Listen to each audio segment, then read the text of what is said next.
Shabbat Shalom, everybody. What an unbelievable week we have just been through.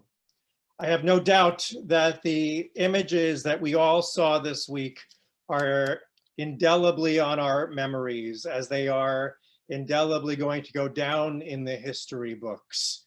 I just read an article yesterday about how when they were cleaning up from the mess and the destruction that the mob left in the Capitol building, there were also people from the Smithsonian who were picking up the trash as well, because it is all for museums, God willing, for us to learn from in the future, what happened, what we all bore witness to. It is amazing how, I'm sure you joined me this week when we were watching on the news, couldn't take our eyes off what was happening, with unbelievable incredulity that this was actually happening in this day and age. It's remarkable because you and I and all of us have been remarking for years now that there has been so much incitement coming from the top in this country, so much dangerous words, so many twisting of truth and facts. We all could see that it was inexorably leading to this kind of violence, and yet nothing could really ever prepare us to bear witness to this angry horde storming this center of our American democracy, engaged in this unbelievable act of sedition, this crime against our democracy and everything our country stands for. You know, these extreme moments in the human experience endlessly fascinate me. They fascinate me because it's a moment to pay attention to what our normal human reaction is when we witness something like this. When we witness this, when we witness anything that is truly awful and horrifying, what happens? Of course, there is the shock. We're stunned, we're speechless to witness something like this. And then what happens afterward? We all know what eventually happens. We start to remember it again and again. We kind of go over it again and again in our minds. And over time, our imagination can sometimes even embellish it and make it worse than it was, remembering our horror in worse and worse ways as we remember these things, until eventually what can happen to many of us is what actually happened becomes a kind of cardboard cutout of the actual event. We simplify things in our memories and we just remember how horrible it was. And sometimes we forget the wider context of what happened. And that's what I want to direct us to today.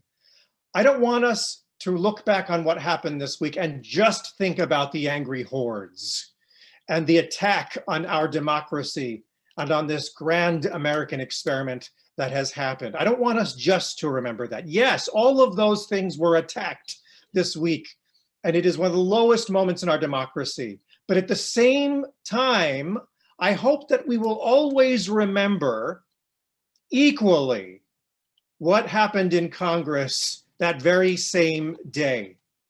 May we always remember, think what we may of many members of Congress and some of their schemes and machinations, which are dastardly, no doubt. The fact that that same night, Congress met undaunted by those angry hordes and completed their task to ratify the election of the next president of the United States. That is an extraordinary moment of the triumph of our democracy, the triumph of the best of our humanity exhibited by our leaders in Congress. And yes, that is something to feel grateful for and even to celebrate. You know, what's remarkable to me is that sometimes, or no, it's not sometimes, it's every time we look into even the worst of times, if you look close enough, you can find the best of times as well. Yes, our democracy sank to one of its lowest depths this week, but also the seeds were planted for it rising to some of its highest heights, right? One of the headlines I saw just pointed out the fact that on that very same day, from the state of Georgia, We have a nice Jewish boy as a senator, as well as the first Black senator from the state of Georgia. We have Congress that met. We have our democracy strong and intact despite everything. And the message that I want us to take is that no darkness can ever fully blot out the light. No darkness can ever fully undo the human potential for goodness, for love, for justice. Not ultimately. It can never fully blot it out. And that is the story that we begin in our Parsha this week. We begin with the story of Moses, a prince of Egypt, raised in the lap of luxury and privilege, and he understands that he is a Hebrew. And it said, what does it say? It says, Vayar besiblotam. He goes out and he looks upon their suffering. And when he sees incredible injustice happening to his own people, he looks this way and he looks that way, and he finds no justice in his own Egyptian society. And then later in his life, as a refugee from Egypt, he is a shepherd in Midian. And we all know what happens when he is shepherding in Midian. He sees a bush aflame, and he says the famous words, Asura na ve'ere et hamareh hagadol, I shall turn aside and see this great sight. Why does this bush not burn up?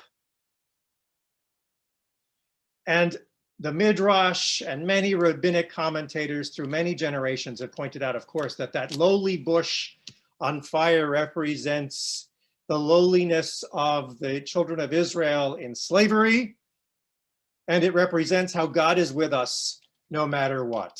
That is the constant refrain of our tradition of that image. Chizkuni points out something interesting as well.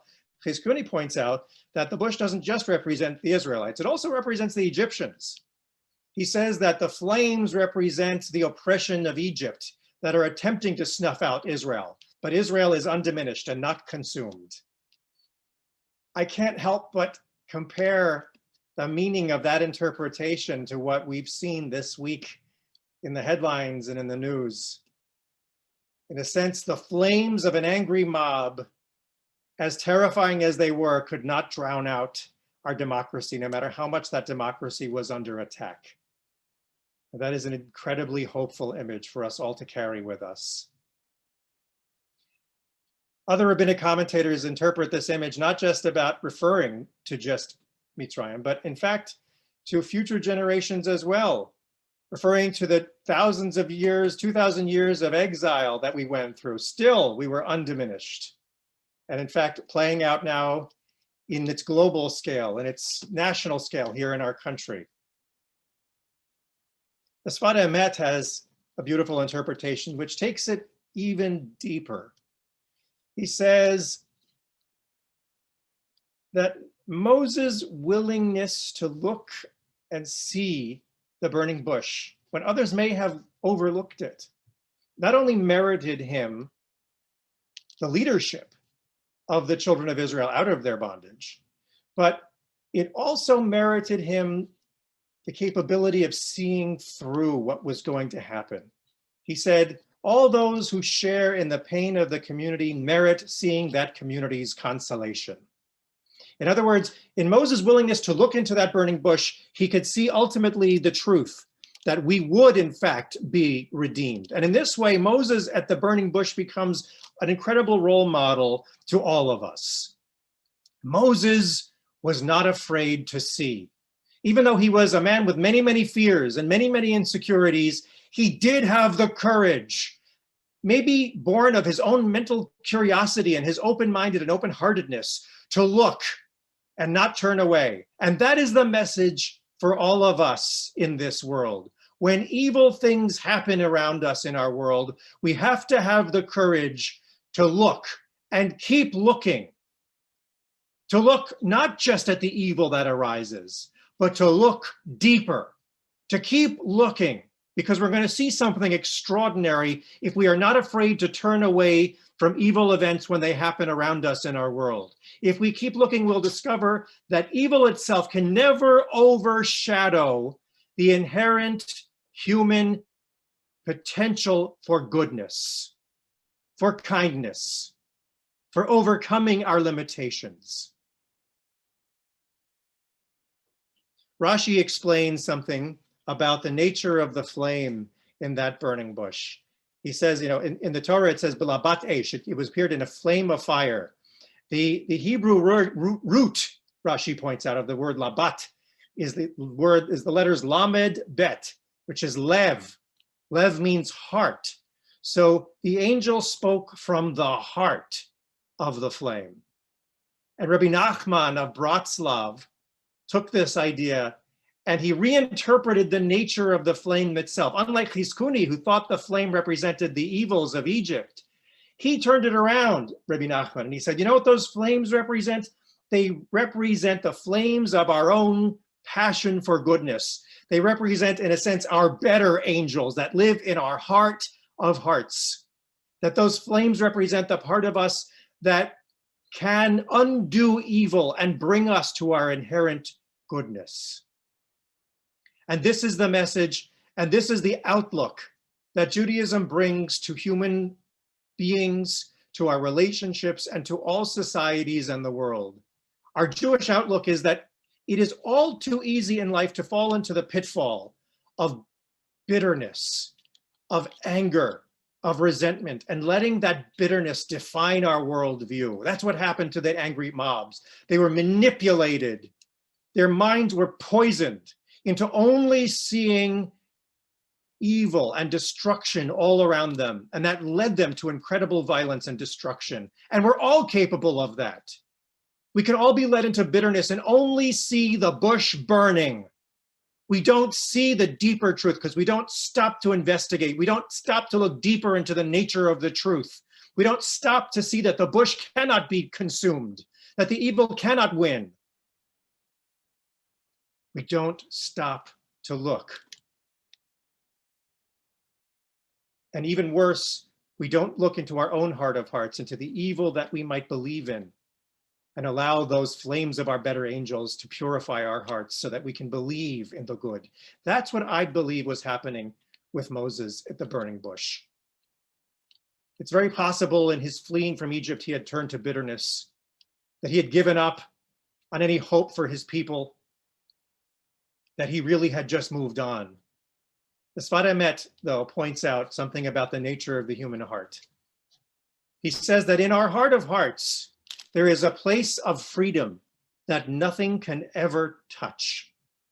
It's beautiful Hasidic teaching. There's a place that is always free. No pharaoh, no oppression, no hatred can ever reach that part somewhere in the deepest recesses of our hearts.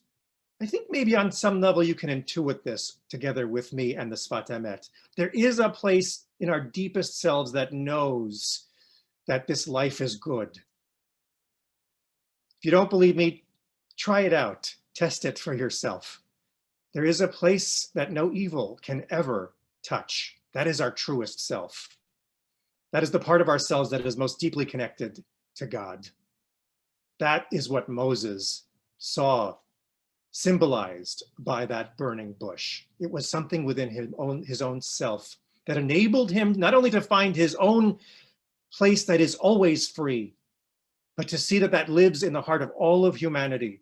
It enabled him to see past the 400 years of devastating oppression and slavery of his own people to the ever-present possibility of justice and healing for his people and ultimately for the world. That is what gave him the courage and the strength to go before Pharaoh and have the words uttered, "Let my people go." Despite all evidence that this would never become a true possibility, he had that faith symbolized by that burning bush. And what is true of Moses is true for every single one of us. May we all remember what happened this week, not just as the lowest point in our democracy, but as the highest point in our potential to overcome those who would seek to destroy it. unlike so many other times and so many other nations in history when our human societies have not had the strength to do so. In a sense, our democracy was very Jewish. It found an ability to hold on to itself and survive oppressive destruction, just as our people have done for thousands of years. May that remind us of that strength and that freedom that lives in all of our hearts, even in the hearts of the angry mob who've been poisoned. That place and that potential for goodness, yes, is still there for most of them. And may that knowledge and that insight animate us. May it give us the wisdom and the strength to live our lives and to act for justice in our future, not from bitterness, not from anger, not from just seeing that it's all on fire. May it give us the courage and the strength to know that that fire will never, ever win. And may it help us to find the ability and the wisdom to join together and to heal this country and this world once and for all. Ken Yehi Ratzon, and let us say amen.